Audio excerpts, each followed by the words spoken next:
Well, we have a very special guest today at the Lede, and this is Dr. Marie-Aimee Tourres. I hope I got the pronunciation right, Professor.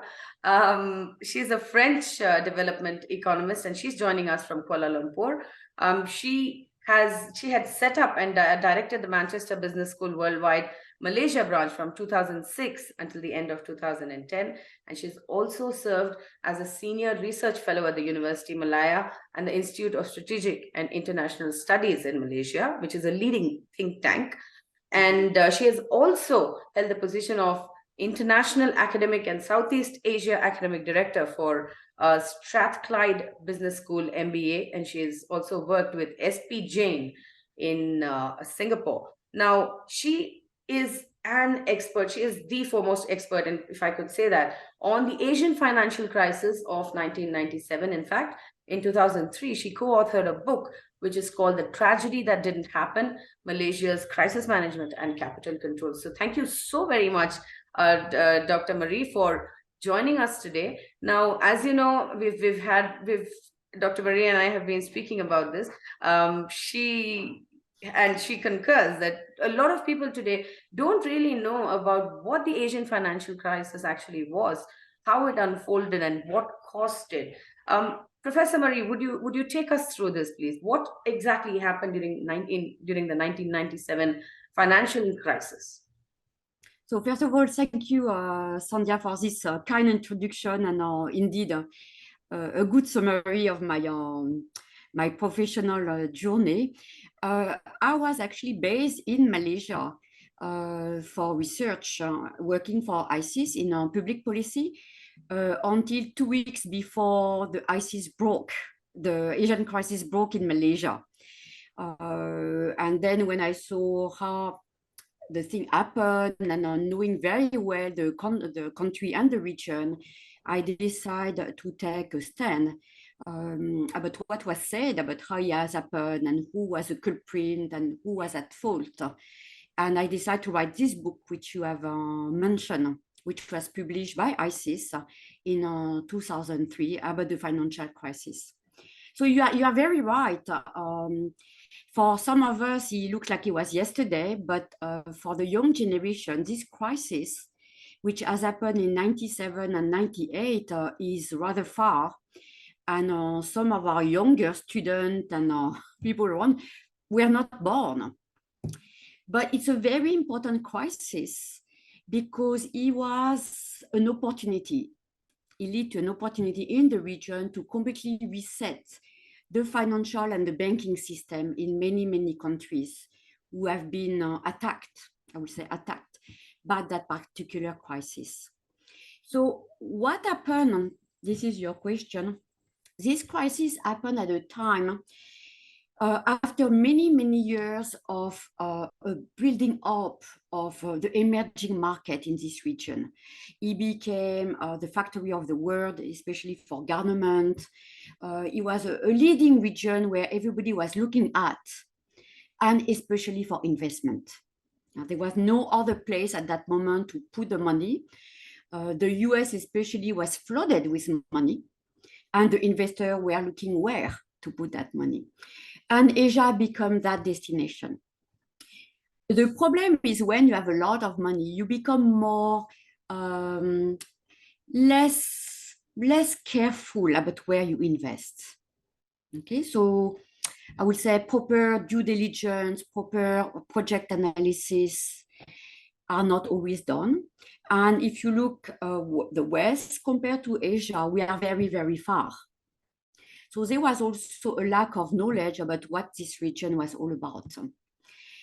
And for many years, because there was a lot of export, government, electronics from this region, we end up to have this kind of de facto pegging. So what is a de facto pegging is when the currencies of the regional countries more or less kept the same exchange rate vis-a-vis the US dollar. Okay? So it's not official. In some countries it was, but otherwise it was not official. But if we look across the year, more or less it's the same de facto pegging.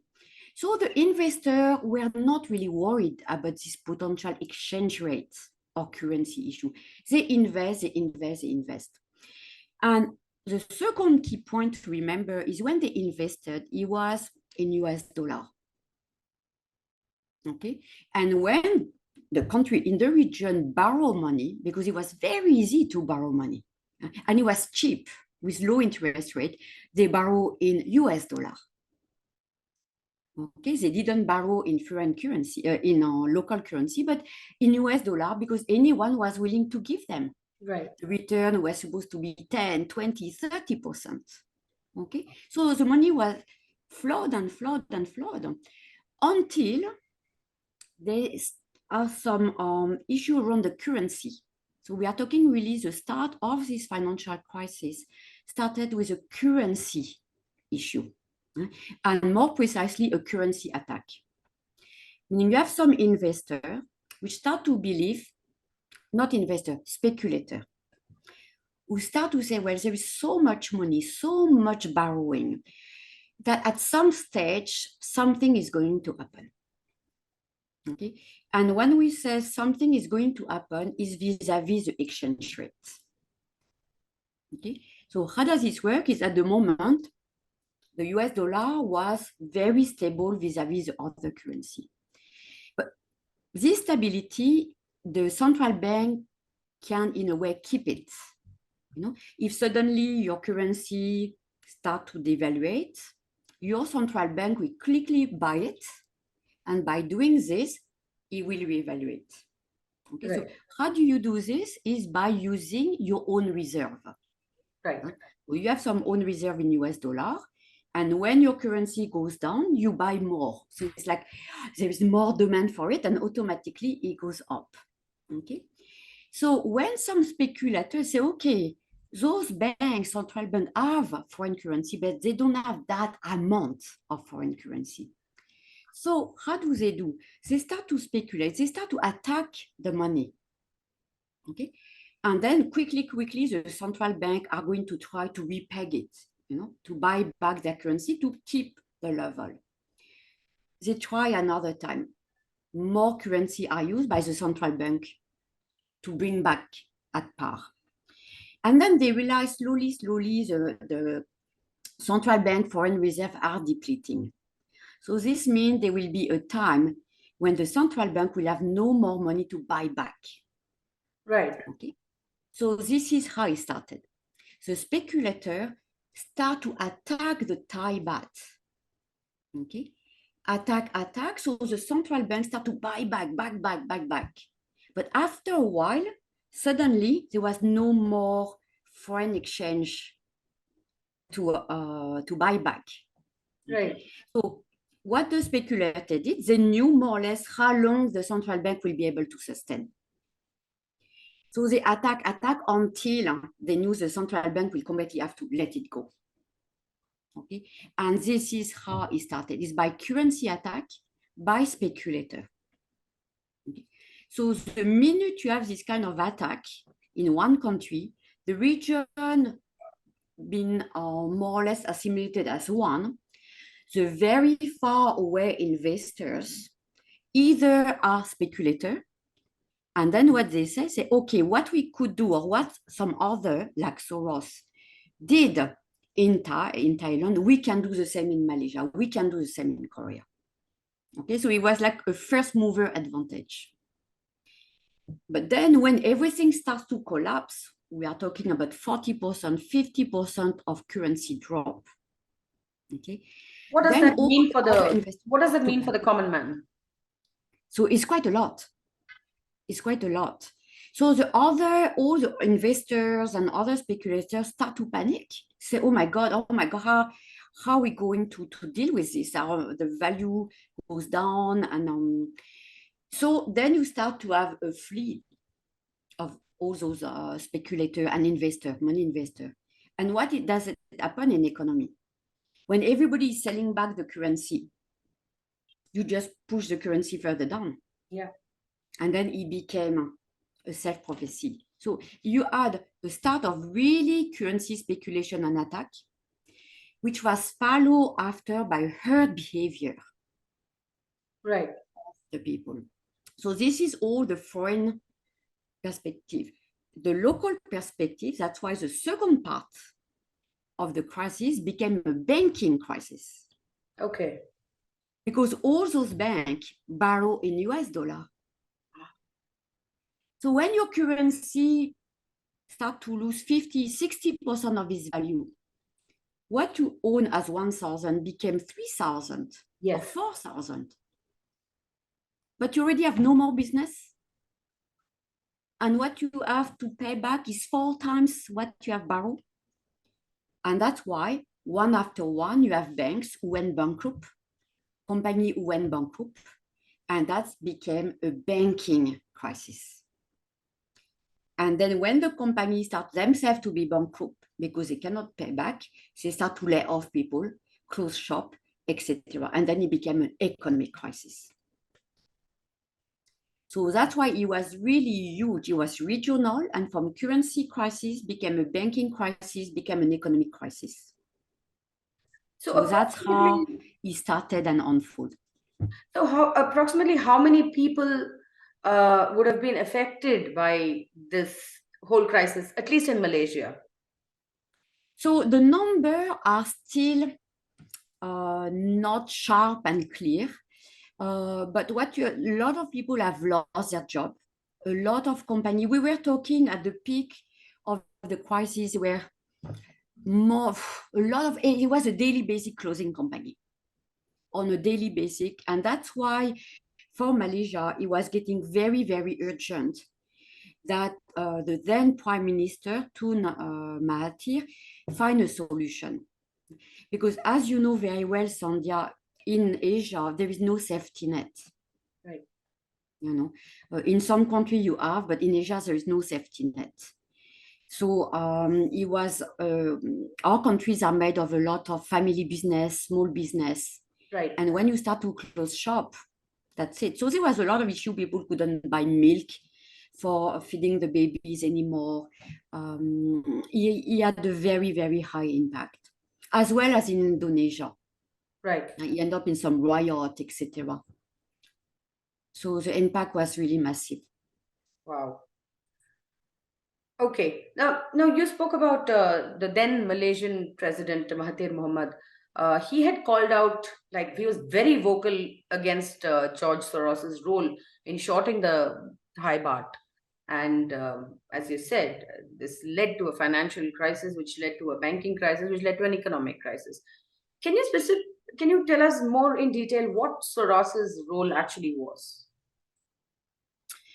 Okay, so it's my own interpretation, of course.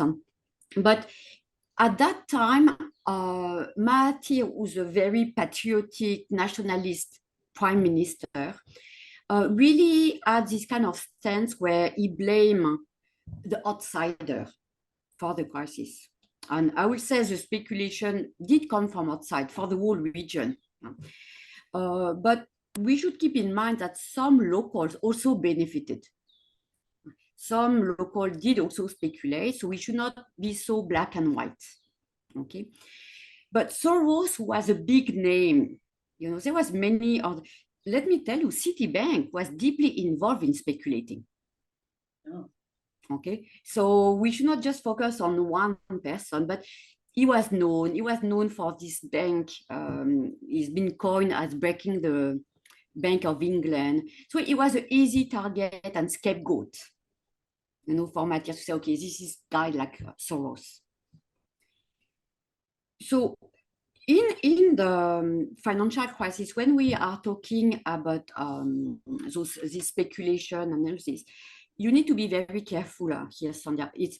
You have the speculation on the foreign exchange market, so the currency market, and then you have those speculators in the financial market. Okay. So Soros belonged to the first category. He played and he bet on the currency market. Right. Okay. Exactly the same as he played against the Bank of England in 1992. Right. He plays on this. He didn't play in the financial market. He's really a currency speculator. So as for Malaysia, my interpretation, he did use Soros as one of the culprits, but Soros was mainly played in Thailand. He was really the one attacking the Thai Baht. Did his quantum phone has some speculative part to play in Malaysia? It is possible, but his big role was in Thailand. But because Thailand was the start of a domino effect, it was easy for the following country, Thailand, Indonesia, Malaysia, to say, oh, because of Soros, see where we are now. Okay, but I will say Soros has not been directly involved per se, officially at a very high level in the Malaysian market. Okay, but he did. But we were involved in Malaysia because the central bank was highly exposed to the pound sterling. When Soros break the Bank of England.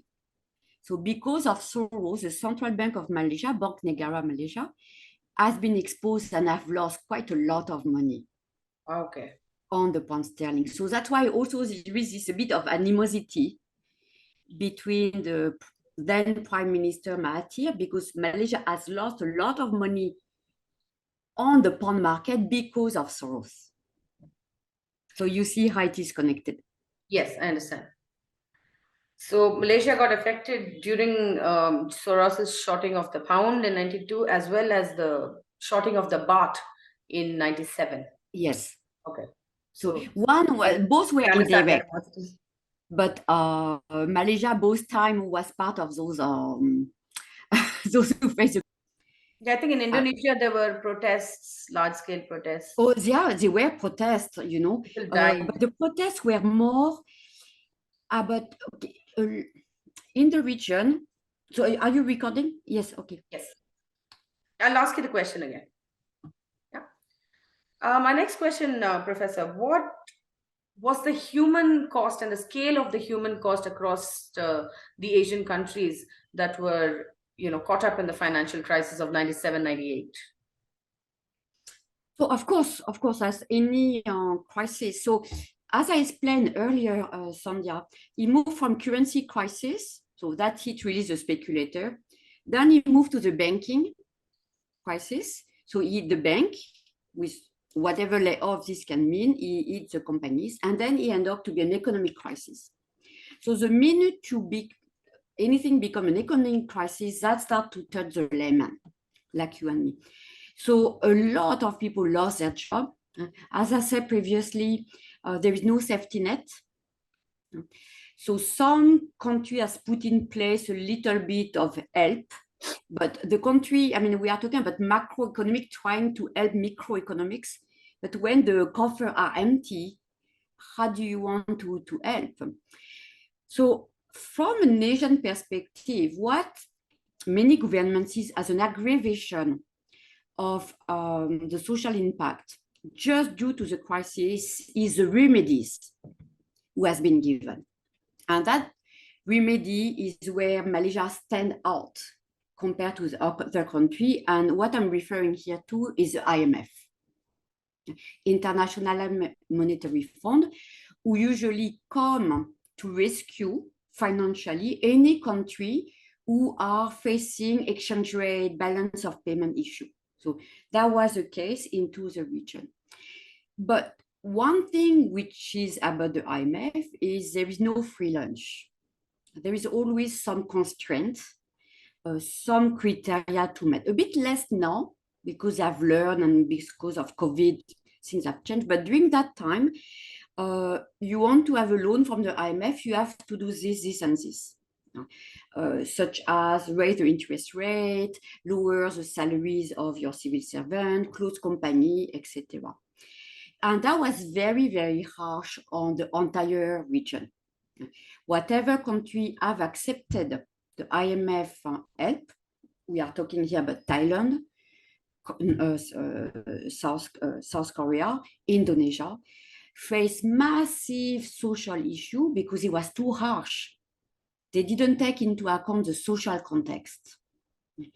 So that was an addition to the normal economic impact, to the extent that there was riot in Indonesia. People start to riot about those programs. They riot because he couldn't eat, And Mahathir was fully aware of those conditions. So when he saw what happened in Indonesia, he said, okay, I don't want my Malaysian people who are already suffering to suffer more because we will accept such a program. Also for Malaysia, who had a very specific social engineering, very specific to Malaysia, and it will be too long to explain all the profile. What the IMF wanted to install as a constraint and condition would have been a major clash of what Mahathir have been trying to do as a social engineering for Malaysia. So in a way, he couldn't accept that. So he has to find a way out without the help of the IMF. So that's why at the beginning it was even harsher in Malaysia, because no financial sources. And you have to keep in mind that those countries were also excluded for any international rating. Unless you take an IMF loan, you can stay in the international rating by Fitch, Standard & Poor's. But the minute you didn't accept, as Malaysia did, you are excluded automatically. And when you are excluded from any international rating agencies, the bank who potentially would be happy to help you are not allowed to help you. You cannot lend to a country which is out of those international ratings. So in effect, Malaysia was pushed into isolation of some sort. Yes, precisely. Precisely.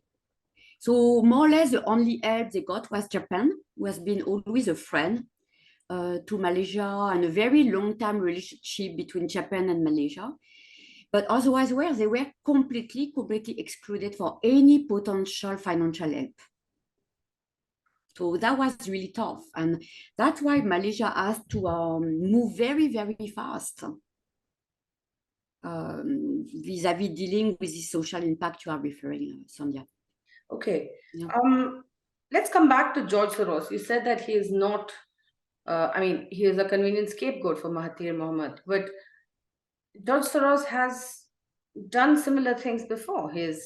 Like you said, he was primarily responsible for shorting the pound, and his was perhaps the largest bet against the Thai baht as well. Mm-hmm.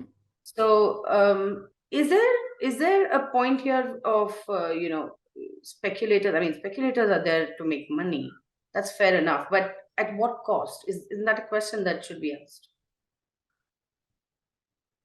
So you are asking what are the costs for speculators to do that? I'm asking, do they not look at the consequences of their speculations? No. And isn't that something they should be doing? Those speculations, Sandhya, it's short-term profit. So their goal, their objective, their KPI is to make money out of currency speculation. So, but again, we have to, you have those speculators who will bet on currency. But you have also a lot of investors and speculators, but investors, I would say, which are looking at short game via what we call in economics arbitrage.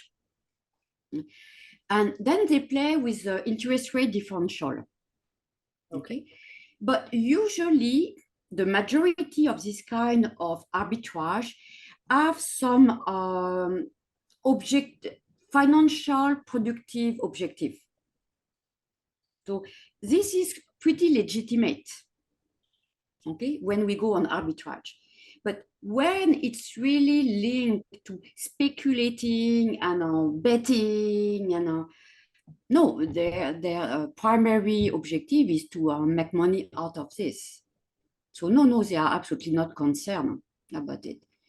And I think they didn't expect that it will go full-fledged as it is. And on this, we can really blame the herd behavior. Herd behavior, okay. Yeah. Don't forget, at that time, Sandhya, you have some investors or people who were gathering funds from the US. You have one person in New York who was in charge of Asia. So Thailand, Malaysia is all near, and they assume that they work the same way. You know, it was the first time these investments were exposed to Asia. Right. Okay, so when something happened in Malaysia or Indonesia, those kind of investors based in New York, you know, suddenly say, okay, it's panic. If it happened in Thailand, it's going to happen in Malaysia. But what was very particular about this crisis, it was not expected. You know, Michel Candesu, which was then the director of the IMF, visited the region, you know, in June 1997, 1 month before. And when he left, especially Malaysia, which is a country of my expertise, he said, sans fundamentals, I see great growth and prosperity for Malaysia. And we are talking about someone who's an economist and director of IMF. Wow. And 1 month after, he didn't foresee, I mean, how can you foresee speculation, you know, currency speculation coming up? But what could be detected, and this is exactly what the currency speculator bet on, was the level of foreign reserve, which were held by central bank. This is a very official statistic. So every month or every 15 days, central bank have to declare how much they have. So for those speculators, it's quite easy to know. If your currency is going to decrease, let's say by 10%, that central bank has to use a certain amount of their forex to buy back. So you know more or less how many attacks you need to do to completely deplete.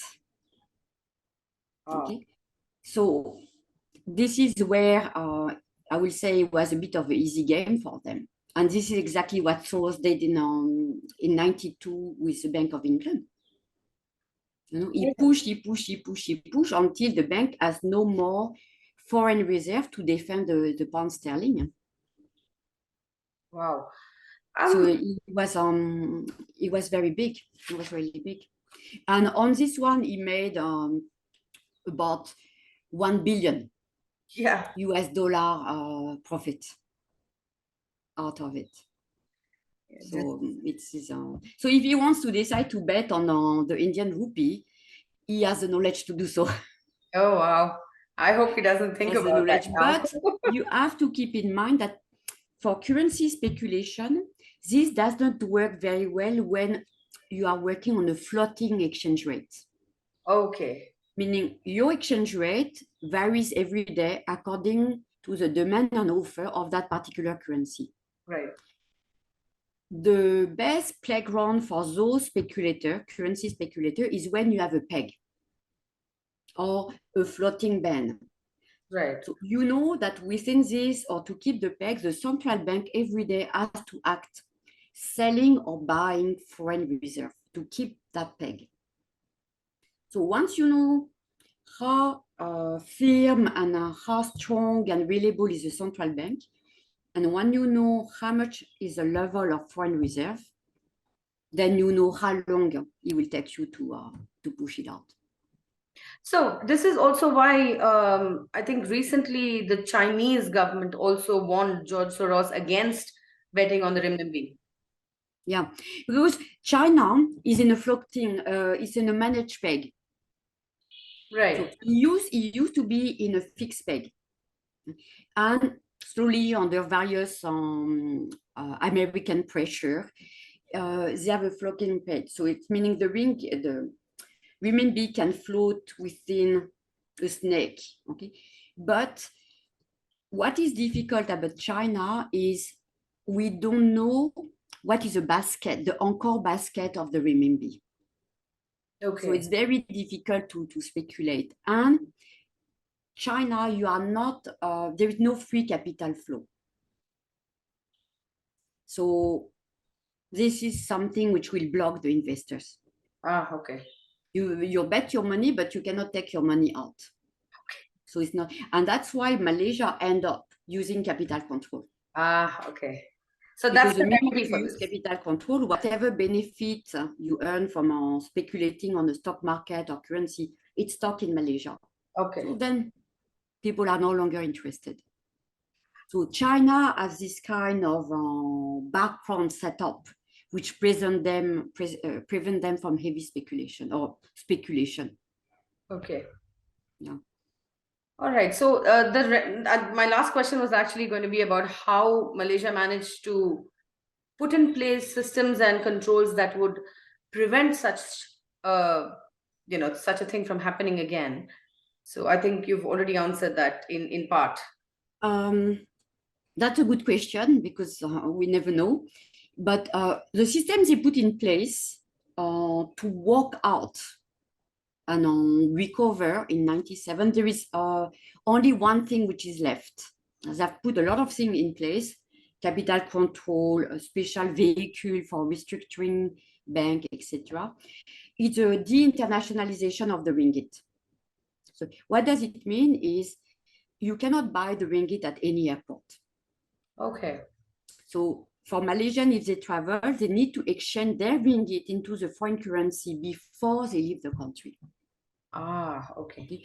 So nowadays you have some exception because Malaysian travel all the time to Singapore.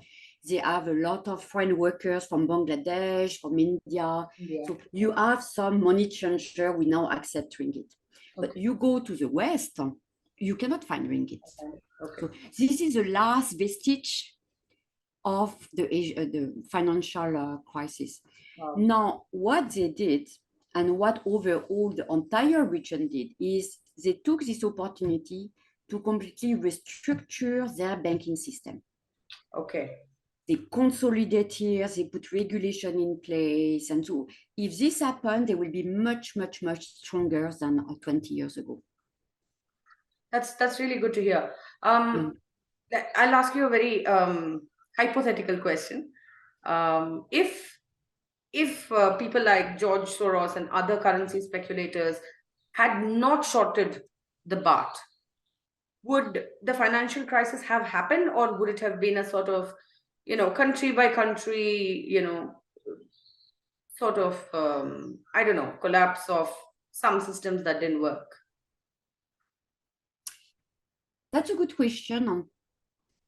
So if they didn't play against the baht, okay, you have two things here. You have that start, and after you have this herd behavior. Yes.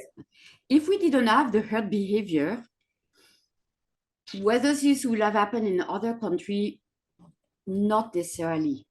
Okay. Unless the country has some fundamental which were not correct. And in that case, it's true. All those countries in the region did borrow money in US dollar. So they may not have faced the same problem of having to pay back 3,000 instead of 1,000. But the quality of the investment in which this money were invested were bad, no matter what. So maybe at some stage, some banking crisis or some issue vis-a-vis the return on investment will never come up. Right. So maybe on this, we will have at some shaky ground. But otherwise, yes, if we didn't have this starting point of currency speculation, we will not have faced what we are facing. Wow. It will be more on country by country, whether they have invested properly, due diligence, etc. Right, and the whatever fallout, negative consequences of the bad investments and the bad money that was there, that would have been more localized. It would not have been across a whole bunch of Asian countries. Yes, exactly. And then each country will have its own play game. Some countries have more chronism, more friend to help, some policy in place. So it will have become more national. One thing which I think the countries have also learned is, so again, Mahathir was very nationalistic. So he didn't want foreigners to take over Malaysia, whatever definition we are talking about. And India, for this, you have also quite a nationalistic approach. That's right. During the time where you did this import substitution, you choose what sort of investor you want. But countries like Indonesia and especially Thailand, one of the mistakes they did, because they were so much in need of money, they accept any investors who are willing to buy over some companies. but they also sell water companies, they sell electricity company, which are the companies which usually are national. Yes. You know? And that was one of the big things which happened during the crisis, is when you are in a dire consequences and when the government is not strong enough to make sure that in this chaos, you don't let go your national companies. So you're saying that because of this financial crisis, electricity and water firms which are supposed to belong to that country's government, they were bought over by In private Thailand, they were firms calling, from. that time it was called the supermarket. International visitors were doing their supermarket investment in Thailand because Thailand was selling so many big company, interesting company, which was quite powerful. So that was one of the mistakes. And when Mahathir saw this, he said, okay, no way we are going to let our national company or important company to let go into the hand of foreign investors. So who were these So he foreign put in investors? place a system Were they where largely from the West? company were buyback.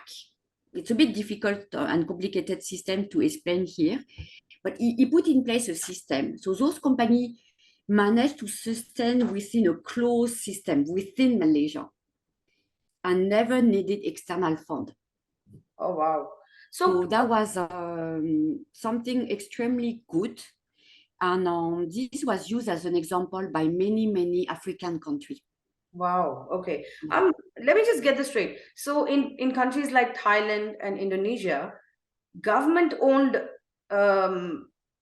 public sector companies, they were being sold off to firms from the Western world. Is that what you So you have many, many cases. So it was not necessarily government owned, also some could have been, but big national company.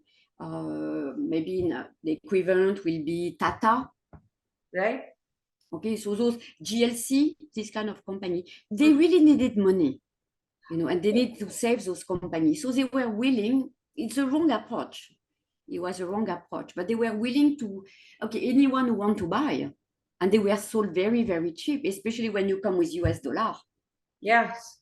You come with US dollars, those companies value nothing, and the currency is minus 60%. So Wow. you have really this shopping free, and especially for Thailand, especially for Thailand. That's just crazy. And did these people manage to buy back the companies later on? To be honest, I didn't really follow up Thailand because my area is really Malaysia. This one, I'm not too sure about it. Okay. But usually, when it comes to GLC and those kind of very important thing, it goes through some privatization or it's considered as national security. Yes.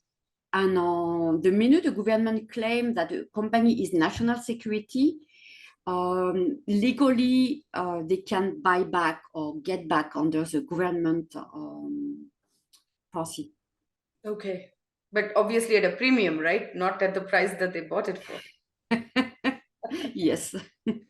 Wow, it's like vultures descending on. But after it depends, Sandhya, of your leadership. Yes. And I think your current leadership, your Prime Minister Modi, is more a Mahathir type than, he will not sell India assets easily. Right. I don't think so. Right. Well, thank you. It's been extremely, extremely informative, and I've learned a lot from this interview. I mean, I had read up on the financial crisis. I was a young student when it happened, so I don't have much knowledge about it. But it's been an eye opener. Thank you so much for your time and for your Most knowledge, welcome, sharing Sandhya. it.